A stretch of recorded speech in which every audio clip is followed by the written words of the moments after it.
air layers. There's just one thing you absolutely have to get right, because if you get it wrong and it comes to that day of reckoning, they've got absolutely no chance of surviving.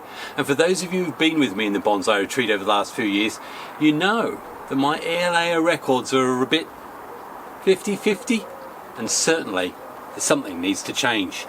But to find out what that biggest tip is, how to ensure your air layer survival, you need to keep watching.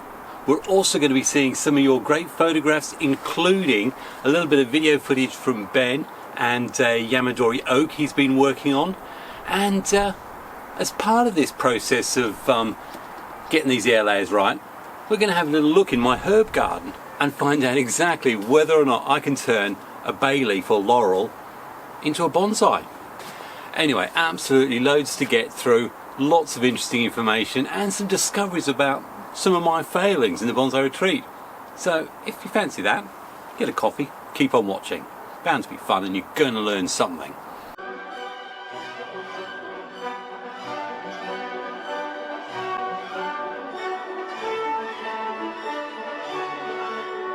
Hi, it's Xavier and welcome to my bonsai retreat. Today it's going to be short and sweet, I absolutely promise you that. I've indicated that I've got quite a number of air layers on at the moment, and I've got 2 on this corkbark elm, which is absolutely part of a big time-lapse project, which you're probably going to see in another month when I have a peek underneath the foil. But also I've got my Ginkgo air layer, I've got 4 on the juniper, 2 on the beech, and I've also got those 3 on the hornbeams that I actually did in 2024 and have had them on over winter. Do you know what I've discovered? Well, I've certainly looked under the foil of one of them and, well actually no. In fact, what I think we'll do to put everything in context is we'll go back a year, because in June 2024, you know that I put air layers on loads of stuff, including a holly, and there's a great video to show the holly, but that also showed a common issue I had with air layers. But I put one also on my common garden bay or laurel, and I'll tell you what, Katerina and Alex were pretty ropey with me, because they went out to cook the chicken and suddenly found that their favourite cooking herb, bayleaf, was no longer in existence. Instead, well, I'll tell you what, I lost the footage for the actual air layer going on, but shall we go and revisit, I think it was the end of August 2024, when I went to have a look and see just how successful this had been. Well, would you believe it? It's the 4th of September. Come what may, I want to have a look and see if we've had anything at all or any sort of luck with this air layer. Certainly getting some nice sprouts coming out of this base, and as you know, it's the bottom half of this tree that I really want. As to the top, well, you know what, we'll see if it air layers. Really, it's just experimentation. So let's get this off, shall we, and see if there's anything hiding beneath the foil. Tell you what, right now, before I do so, write down in the comments what you think the result's going to be. Yay or nay? So, let's get the foil off first. And I haven't had a look.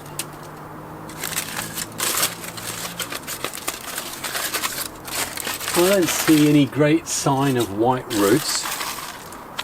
As I say, I'm not that interested. I wasn't bothered on what was up top. So if there's nothing there, it's nothing lost. Just interesting to see, really, how it behaves. So we'll get the baggie off. Feels very wet in there, actually. Okay, no sign of roots at all come prodding through. Have a little bit of a dig about, but normally you will see some degree or sign of roots if there is going to be anything in there. Certainly by now, and I'm not going to leave this on over winter. No, it's looking very, very unhappy. Okay. No, there's no sign of any attempt. In fact, it smells a bit off. There's a little bit of blackening there, but no sign of trying to root. So that's a total failure, but that means I can now concentrate on this. So with that in mind, get rid of that. And really I just want to cut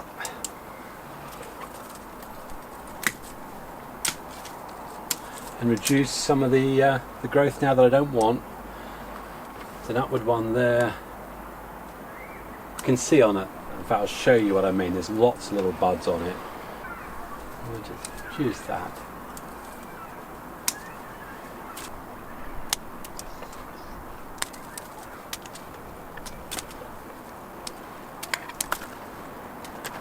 Okay, well, I know it looks as though I've just been doing some random slicing and cutting.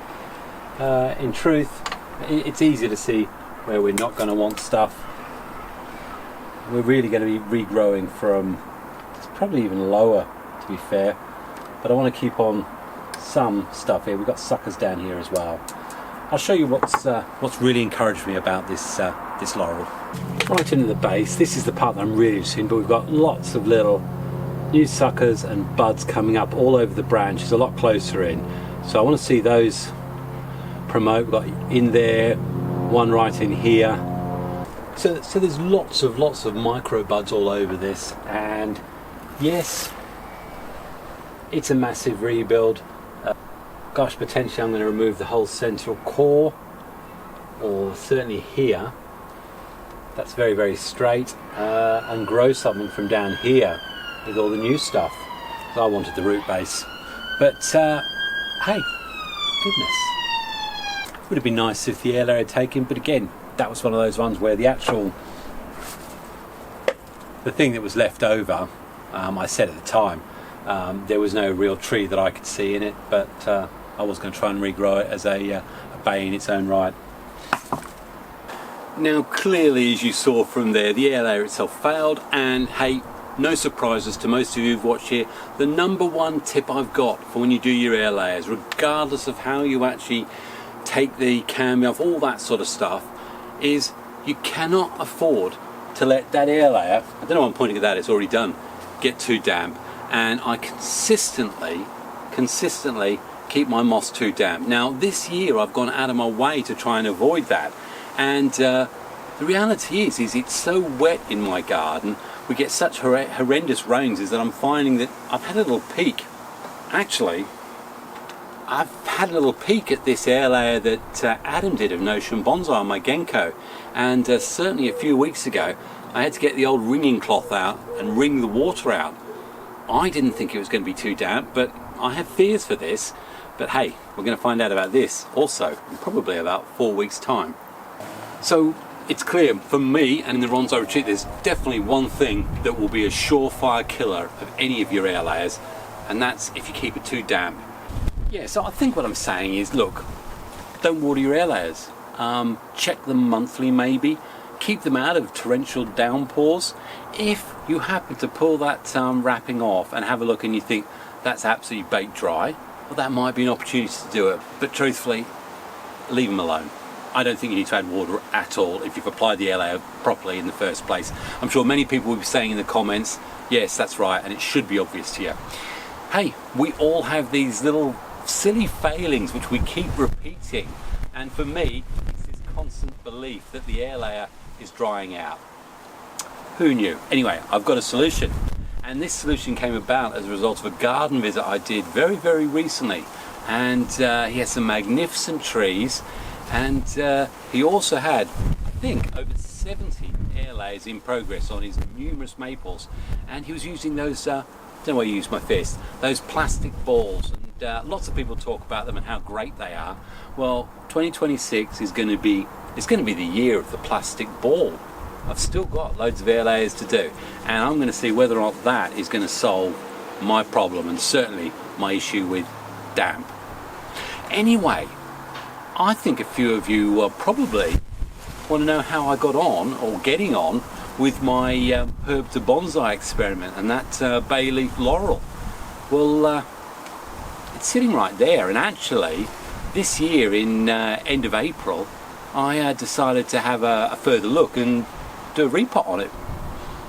But before that, do you know what? I've got 6 weeks worth of photographs. I've got loads of stuff there. I've been meaning to do this. Let's go over and have a look at your bonsai and your development stuff in Subscribers Corner.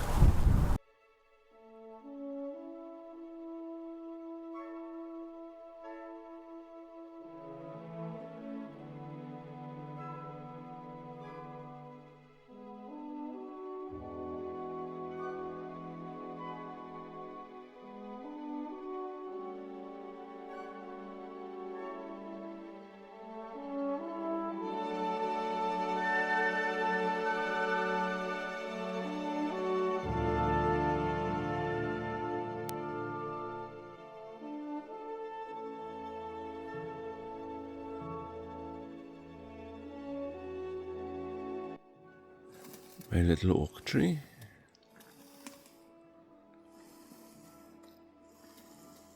Just had a trim.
That's absolutely fantastic, and thanks very much to everyone who sent stuff in. It's great because I get to see a lot of your projects actually developing. I'm seeing stuff over the last few years, and I enjoy that, and hopefully everyone out there who's watching does too. A big thanks to Ben, who actually sent some video of his oak. If you want to do little video snaps like that, feel free. Again, this channel is about community. It's not just about my adventures and journeys. It's also about yours, and if that encourages you to move on and do bigger and better stuff, that's even better, because we want to see that. And of course, if you want to send anything in, all you have to do is send to expressionsbonsai@gmail.com. Most of the time, not a problem. Normally I hold on for about 4 to 6 weeks. It all depends how much stuff comes in and whether I've actually got a short video to slot it all in. Anyway, apart from that, you're probably wondering why I've got this trident maple, and only to say to you, I've been doing my larches, I've been doing my dawn redwoods, and I've got a lot of really great growth on my trident maples also to look at. And the reason why I brought this out is because I've got to remember, this is not for pruning. This is going to end up being, hopefully, a thread graft in 2026. And I reckon that is going to be absolutely perfect for that. In fact, if you want to see things like that, make sure you subscribe, hit bell notifications. I've got so much great stuff planned, and I've got a lot of time-lapse photography stuff that's been building up for the last couple of years. Anyway, enough of this clickbait trident maple stuff. Let's go back to beginning of May or end of April 2025, where I was continuing the work on that bonsai bay, maybe? So here we are now, it's the 29th of April, and for me, for this evergreen bay, or I think Laurel, I'm quite happy now. We've got lots of shoots coming up and through it, but I'm going to get it out of this. Again, many of you screaming out, why didn't you do it in early spring? Truthfully, I was more interested in deciduous, and I have found with your evergreens, like your holly and stuff like that, you can tend to get away with doing it a bit later. So really the first battle is going to be to see just how hard it's going to be to pull it out of this pot, because I'm certainly not going to be digging around in it if I can avoid it, and carefully without destroying all those buds. And believe it or not, it came up really easily. So is this one of those cases where I'm going to saw it in half? You bet your bottom dollar I am, because I know the Nabari is all the way up here.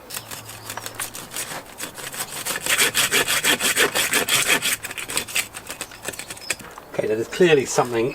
Oh, I know what's in there. Was good to have a look and see what exactly is making such big noises. And in this case, it's a great big brick, would you believe it? So that was totally unexpected. But we've managed to separate that quite happily. So that can go and rot somewhere down the bottom of the garden. They're all very, very fine roots. And as always, good time just to make sure you clean out your tools rather than putting them away with mud and everything all in them. So, am I going to bare root it? No, I don't think so. I'm just going to really probably get rid of the weeds, get rid of any old rocks or anything that I may have had in it. I can't even remember if it was me who potted it into that. It's been in that pot for, gosh, 7-8 years I think. Things to watch, dandelion weeds, stuff like that. I want to spend my time carefully working my way through that, and as you can see, this is purely a pure organic mix. It's going to be some sort of potting soil, I've no doubt. Okay, well, I had a bit of a dig around, and truthfully, not too bad. Really quite happy with that. It's relatively clean, what I'd call a clean root system. We've got some crosses here that I'm going to get rid of, but first of all, bear in mind the height of this tree now. We don't need all this great root structure that's here. Got some of the old original potting mesh or coconut fibre, whatever was used with it. Okay, well, this is the pot I found. Probably a semi-cascade pot or something like that, but it's absolutely ideal for the size of the nabari that I've got there, or the root ball. So we just need to drop it in there. For information, I've got some of that 1 to 2 centimetre leca in there, and then I've got my standard 5mm zeolite pumice, and we'll whack that in straight in there. And not really worried about potting angles or anything like that. What I'm looking now is the initial first stage. Truthfully, if I had a wooden box, this would be ideal to go into a wooden box. So that's all nicely worked in. What I do want to do is, because this has been exposed around here, I'm actually going to do a little bit of protection around there. And what I'll do there, and you've seen people like Adam of Notion Bonsai and many do it, they'll just basically cover it with a little bit of sphagnum moss. And the whole idea is just to help stop those the root ends that are exposed at the top that are still going to the soil. I want to try and keep them moist and alive while this is establishing itself. But you can see now where the sort of nabari we're looking at on that one. It's got a nice thick base, and all we want it to do now over the next few years is to develop some nice horizontal radial roots, which, looking at these with the bay, it looks like they're quite a fine, almost yew tree type root system. That is all I intend to do right now.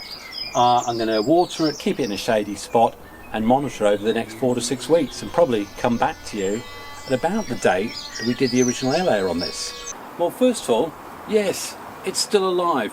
There's a number of you out there who sometimes get a bit upset when I brutalise trees. I don't know if brutalise is the right word actually, but I've had a few comments, some of them not so positive, that suggest that they wouldn't let their infants do the damage to trees that I do. Well, do you know, they always have a purpose, and I don't deliberately go out and just rip branches off for the sake of it without being confident that the tree is going to be better for it. And you may not agree with some of the decisions. In fact, when I do my olive video, I'm going to highlight one of those comments because I think it's quite important to demonstrate that there is always method to some of my madness. But anyway, there it is, loads and loads of great bay leaves, and rest assured that the children have already been using some of these bay leaves for our chicken roasts. But I'm really happy.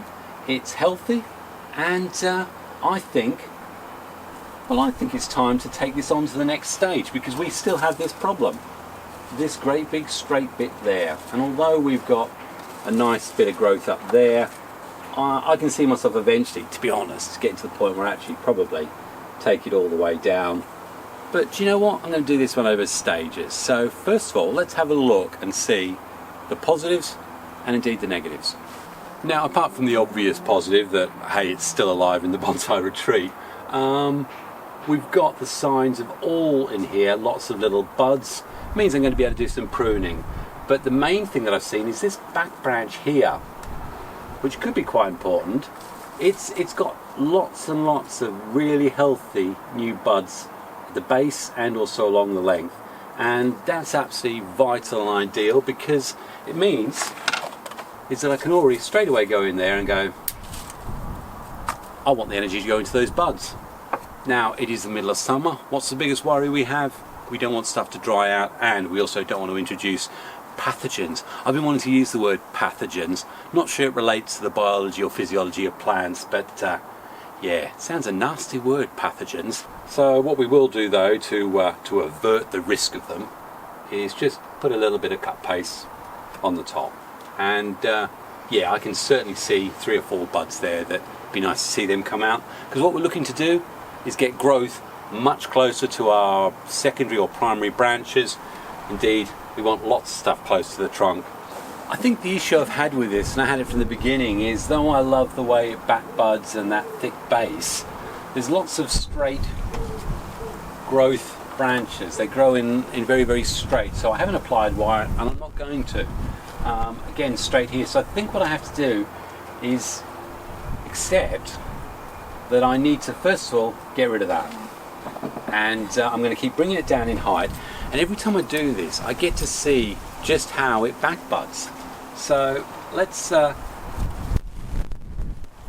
going to give myself probably a ½ inch of die back, remove that, just going to put some cut putty in there. Yeah, I like already bringing the height down. This is problematic. I really need something to grow from here. Now, I've found with these, if I actually cut parts of it like this, say, that has already tended to produce buds lower down. So that's what I've done. Well, you saw I did it. And I'm wondering if it's a bit like when we do the summer pruning on our Satsuki azalea. You can cut back to bare wood that will prompt a budding response from what is in effect bare wood. I can see myself again. Here's an issue I've got. I've got this lovely branch here, but I've got nothing here. And this is when you've got to ask yourself that question you should always ask yourself. No matter how much you like the fact there's foliage higher up, that is a very, very long straight section that right now has got no ramifiable buds on it and no prospect of being anything more than an eyesore, and certainly isn't going to do anything positive for the bonsai. So you have to make a big decision. And of course, you know, I have absolutely no problem making big decisions. So we'll cut that off. Again, seal the ends off. And again, I'm hoping that that's going to prompt a back bud response somewhere along here, so I can get what I'm trying to go on each of these primary branches is a bud either side, giving me some good secondary shoots. And again, we've got the same issue on this here. We've actually got a secondary branch, secondary branch, secondary branch, and the first useful branch anywhere on there is right up at the top. Again, problematic. So I'm going to do the same thing again. Going to cut it back, and hopefully we're going to get something along here. So there you go, we've seen it, we're bringing it down. You know what I'm going to do next, really, don't you? Of course, I'm going to cut the top. Sorry, did you all scream that at once? Yeah, of course I'm not going to cut it, and there's a big reason why I'm not going to cut it, is how thick is that versus how thick is that. I need that to get at least twice the size, and the other thing is that is the only branch which is going to help me heal that wound there. And truthfully, that probably needs to go into a growing bed to heal that properly. So we've seen this come down in height again. You know why I'm keeping that. And again, I say it a lot of the time, with species that I haven't worked on before, I do like to be a little bit more careful and just spend a bit more time watching and seeing. In this case, I want to see what sort of back budding responses we get this time. before I make a decision on whether I cut this off. So all I am going to do, got my Super Thrive mix, and obviously the big thing here is I've taken loads of foliage off. Again, I want to put it in a shady part of the garden. Do not want to be cooking those leaves. So hopefully you've seen the reason for this. I'm going to have a bit of fun with that herb, and next year I'm going to have a go at a jasmine, which has been sitting just over there. I meant to do it this year, and see if I can and see how I get and see if I can then have a bay, a jasmine, and obviously I've had a lot of success with sage. And hey, if you want to find out whether or not this ginkgo that Adam and Ocean Bonsai did, whether indeed that was too wet as well, well, you have to wait long. That's going to be another sort of 3 or 4 weeks time. But here's a good guideline if you're ever worried about your air layers. Lovely green shoots lower down, the plant's putting lots of them. That means it's putting a lot of energy there because there's a problem up there. And if you look at the difference in the leaf colour, you can clearly see these are already going to what we'd probably call the autumn fall. So they're coming off, and on top of that, I'm not seeing any sign, or there's potentially some healthy buds coming through. So it's looking to drop a lot of that. Normally when you've got a successful airlayer, you start seeing lots of green new growth shooting out from what are developing new roots. Not always, but hey, time will tell. Best come back and see me when I'm ready to show you this. Apart from that, that's a great video to keep you up to date on what you've just seen. Otherwise, happy bonsai and God bless. Cheers.